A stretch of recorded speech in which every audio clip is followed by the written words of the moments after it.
இந்த சருமத்தில் ஏற்படக்கூடிய தீராத பிரச்சனை ஒரு ட்ரைனஸ் அப்படின்றத நம்ம பார்க்குறோம். பேர் சீ ஃபுட்ஸ் விரும்பி சாப்பிடுவீங்க. அப்போது நமக்கு திடீர்னு இது ஒத்துக்காமல் போயிட்டு அலர்ஜி க்ரியேட் பண்ணுது அப்படின்ற ஒரு வருத்தமும் இன்றைக்கி நிறைய பேருக்கு இருக்குது.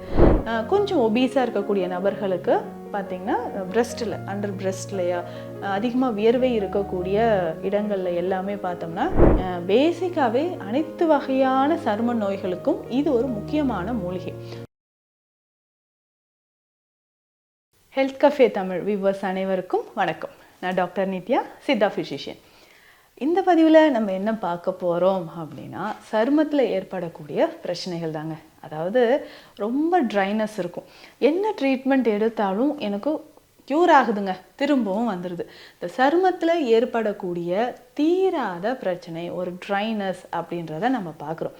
அப்போது எதனால் இது ஏற்படுது? ஒரு சிலருக்கு இந்த அர்டிகேரியா அப்படின்ற ஒரு பிரச்சனை இருக்கும். ஏதாவது உணவு சாப்பிட்டா திடீர்னு ஸ்கின்ல அங்கங்கே தடிப்பாக வந்தது, வீல்ஸ் ஃபார்மேஷன் அப்படின்னு சொல்லுவாங்க. சின்ன சின்ன தடிப்பாக வந்துடும். கொஞ்சம் நேரத்தில் ஒரு 2 hours 3 hours அது அப்படியே மறைஞ்சிடும், டிஸப்பியர் ஆகிடும், இருந்த இடமேறே தெரியாது. இந்த மாதிரி அர்டிகேரியா டஸ்ட் அலர்ஜினாலேயோ சில வகையான உணவுகள் அலர்ஜினாலேயோ நமக்கு ஏற்படலாம். சில வகையான உணவுகள், அதுவும் முக்கியமாக இந்த சீ ஃபுட்ஸ் நம்ம சாப்பிடும்பொழுது, நிறைய பேர் சீ ஃபுட்ஸ் விரும்பி சாப்பிடுவீங்க. அப்போது நமக்கு திடீர்னு இது ஒத்துக்காமல் போயிட்டு அலர்ஜி க்ரியேட் பண்ணுது அப்படின்ற ஒரு வருத்தமும் இன்றைக்கி நிறைய பேருக்கு இருக்குது. இந்த அர்டிகேரியா மாதிரியே சருமத்தில் ஒரு ட்ரைனஸ் வறட்சி தன்மை நிறைய பேருக்கு இருக்குங்க. இந்த ட்ரை ஸ்கின் சரியாகிறதுக்கு நம்ம என்ன பண்ணலாம்? அரிப்பு அதிகமாக ஏற்படுது, இதற்கு என்ன பண்ணலாம்? இதுக்கு சிம்பிளான வழிமுறைகள். முதல்ல நம்ம தவிர்க்க வேண்டியது இந்த நான்வெஜ் உணவுகளும் அதிகமான உப்பு புளிப்பு சார்ந்த உணவுகளையும் தவிர்க்கிறதாங்க ரொம்ப ரொம்ப முக்கியமானது. இன்னும் ஒரு சிலருக்கு இதனோடைய சேர்ந்து ஸ்வெட் அதிகமாகுது இல்லையா, வியர்வை அதிகமாகும்போது இந்த ஃபங்கல் இன்ஃபெக்ஷன் அப்படின்ற ஒரு பிரச்சனை ஏற்பட்டுருது.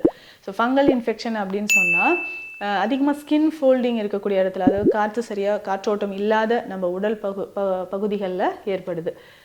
க்ராயின் ரீஜியனில், தொடை இடுக்கு பகுதியிலையோ இல்லை அண்டர் ஆர்ம்ஸ்லையோ, அக்கல் பகுதிகளில் கொஞ்சம் ஒபீஸாக இருக்கக்கூடிய நபர்களுக்கு பார்த்திங்கன்னா பிரெஸ்ட்டில் அண்டர் பிரெஸ்ட்லையா அதிகமாக வியர்வை இருக்கக்கூடிய இடங்களில் எல்லாமே பார்த்தோம்னா இந்த மாதிரி பிரச்சனைகள், படர்தாமரை உள்ளிட்ட பிரச்சனைகள் வருது.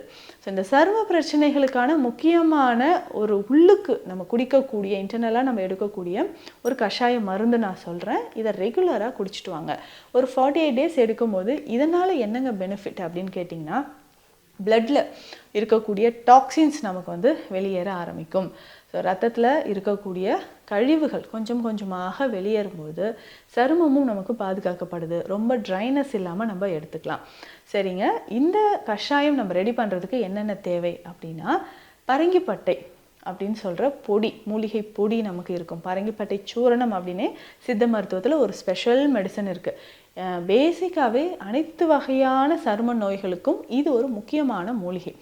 பரங்கிப்பட்டை பொடி மட்டும் தனியாக வாங்கிக்கோங்க. 100 grams நமக்கு தேவைப்படுது. இதனோட அருகம்புல் பொடி 100 grams நம்ம எடுத்துக்கணுங்க. ஸோ இது ரெண்டுமே நம்ம உடலில் இருக்கக்கூடிய டாக்ஸின்ஸ், கழிவுகள், ரத்தத்தில் இருக்கக்கூடிய கழிவுகளை வெளியேற்றக்கூடியது. ஸோ பரங்கிப்பட்டையும் அதனோடு சேர்த்து நம்ம இதையும் எடுத்துக்கணும், அருகம்புல்லும் எடுத்துக்கணும். இதனோட 50 gram அளவுக்கு வெட்டிவேர் பொடி, 50 gram அளவுக்கு கோரைக்கிழங்கு, 50 gram அளவுக்கு வெந்தயப்பொடி, இது 3 50 gram. ஸோ எல்லாமே ஒன்றா மிக்ஸ் பண்ணி வச்சுக்கோங்க. ஸோ டெய்லி காலையிலையும் மாலையிலையும் இந்த கஷாயம் தவறாமல் ஒரு 48 நாள் ஒரு மண்டலம் குடிச்சு பாருங்கள். உங்களுக்கு திரும்ப தோல் சம்மந்தப்பட்ட பிரச்சனை எதுவுமே வராது. அப்போது இது எப்படி நம்ம குடிக்கலாம்னா, ஒரு ஸ்பூன் ஃபுல்லாக நம்ம எடுத்துக்கணும். 5 to 6 gram அளவுக்கு இந்த பொடியை எடுத்து 3 glass தண்ணீரில் நல்லா பாயில் பண்ணி நல்லா கொதிக்க வச்சு இதை ஃபில்டர் பண்ணிக்கோங்க. ஸோ வடிகட்டி இந்த கஷாயத்தை நம்ம எடுத்துக்கிட்டே வரும்போது நம்ம உடலில் இருக்கக்கூடிய கழிவுகள், ஸோ கட்டு குடல் பகுதியில் இருக்கக்கூடிய கழிவுகள் வெளியேறும். அடுத்து முக்கியமாக மலச்சிக்கல் இருக்காதுங்க. ஏன்னா ரொம்ப நாளாக கான்ஸ்டிபேஷன், 3 நாளுக்கு ஒரு முறை 4 நாளுக்கு ஒரு முறை தான் நான் மோஷன் போகிறேன் அப்படின்னு சொல்கிறவங்க இன்றைக்கி நிறைய பேர் இருக்கும். ஸோ இந்த மலச்சிக்கல் தான் நம்ம உடலில் டாக்ஸின்ஸ், அதாவது கழிவுகளாக தேங்கி சருமத்தில் பாதிப்பை ஏற்படுத்துது. தலைமுடி அதிகமாக உதிர்தல், இந்த பிரச்சனையும் ஏற்படுத்துது. அப்போது இது சரியாகிறதுக்கு ஸ்பெஷலாக நம்ம இந்த கஷாயத்தை நம்ம குடிச்சிக்கிட்டே வரும்போது சருமத்தில் இருக்கக்கூடிய அரிப்பு, தோல் தடிப்புகள், நிறைய பேருக்கு டேண்ட்ரஃப் பிரச்சனை கூட இருக்குங்க. அது சரியாகிறதுக்கும் இந்த கஷாயத்தை நம்ம குடிக்கலாம். ஸோ ரெகுலராக காலை மாலை இல்லைங்க 2 டைம்ஸ்லாம் குடிக்க முடியல அப்படின்னு சொன்னீங்கன்னா, ஒரு வேளை காலை மட்டுமாவது இல்லை ஈவினிங்லேயாவது இந்த கஷாயத்தை நம்ம குடிச்சிக்கிட்டே வரலாம். ஸோ இந்த மாதிரி தோல் சம்மந்தப்பட்ட பிரச்சனை இருக்கிறவங்க இந்த எக்ஸிமா அப்படின்னு சொல்கிற பிரச்சனையோட இந்த ஃபங்கல் இன்ஃபெக்ஷனும் இருக்கும். ஒரு சிலருக்கு அரிப்பு தாங்கவே முடியாதுங்க. கை வச்சு நம்ம சொரிஞ்சிக்கிட்டே இருக்கிறோம். சம்டைம்ஸ் அதிலிருந்து இரத்த கசிவு ப்ளீடிங் வருது அப்படின்னு நம்ம சொல்கிறோம். ஸோ இந்த மாதிரி இருக்கக்கூடிய சமயங்களில் எக்ஸ்டர்னலாக அதுக்கு வெட்பாலை கருஞ்சீரகாதி தைலம் பயன்படுத்தலாம். ஸோ இது ரொம்ப ரொம்ப எஃபெக்டிவான ஒரு மெடிசன் அப்படின்னே சொல்லலாங்க. இந்த தைலம் பொதுவாக நம்ம சொரியாசிஸ் இருக்கும்போது வெட்பாலை தைலம் நம்ம பயன்படுத்துவோம். நிறைய பேர் உங்களுக்கு இது தெரிஞ்சிருக்கும். இந்த வெட்பாலை கருஞ்சீரகாதி தைலம் அப்படின்னு சொல்கிறது கருஞ்சீரகம் இதனோட சேர்த்து செய்யக்கூடியது. எவ்வளவு நாட்பட்ட தோல் பிரச்சனையாக இருந்தாலும் எக்ஸ்டர்னலாக வெளிப்பிரயோகமாக இந்த தைலத்தை நம்ம பயன்படுத்தலாம்.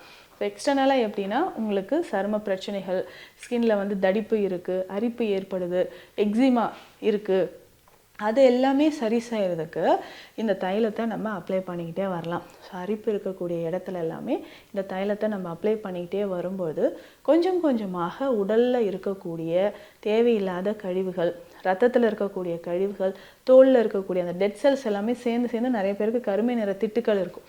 அதுக்குமே இந்த தைலத்தை நம்ம அப்ளை பண்ணிக்கிட்டே வரலாங்க. அதே மாதிரி இன்னும் சித்த மருத்துவத்தில் நிறைய மூலிகை மருந்துகள் இருக்குது. அதையும் நம்ம எடுத்துக்கலாம். இப்போ பேசிக்காக பார்த்தீங்கன்னா அருகன் தைலம் இருக்குது.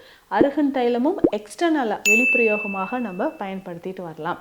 ஸோ ரெகுலராக இப்படி எடுக்கணுங்க. முக்கியமாக உணவில் பொறுத்த வரைக்கும் அதிகமான உப்பு மற்றும் புளிப்பு இது சார்ந்த உணவுகளை நீங்கள் தவிர்க்கிறது ரொம்ப ரொம்ப நல்லதாக இருக்கும்.